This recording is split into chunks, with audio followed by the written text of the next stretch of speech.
سبحان الله، قدر الله آتيك ولو كنت في عقر دارك. اللي قدامكم ده اسمه القريفاني. القريفاني ده من أشهر صناع المحتوى على الميديا، وشخصية محترمة جدا. بصفة شخصية على المستوى الشخصي اتعاملت معاه معاملته راقية جدا. الأدب والاحترام والأخلاق والذوق بتتلخص في الشخص ده حرفيا. الشخصية الجميلة دي من محافظة الأقصر. القريفاني اتكسرت رجله، ولكن الطريقة والسبب اللي اتكسرت بيها رجله أغرب من الخيال حرفيا. يعني حاجة ما تتوقعش إنها تحصل وتتكسر رجله بسببها. أنا هخليكم تسمعوا القصة، ولكن بعد ما أقول له ألف سلامة عليك يا قريفاني، وربنا يتمم لك الشفاء، وإن شاء الله بإذن الله عساه طهور، وربنا يزود به الأجر ويجعله في ميزان حسناتك، وألف سلامة عليك يا غالي.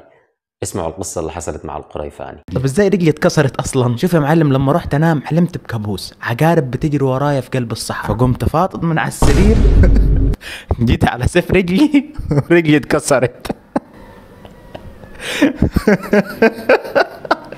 يعني واحد نايم في امان الله رجلي تتكسر عشان فط من على السرير.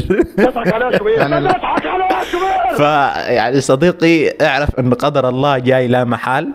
يعني اذا كنت نايم، اذا كنت في الشارع، اذا كنت في اي مكان، اللي مكتوب لك هتشوفه، يعني هتشوفه.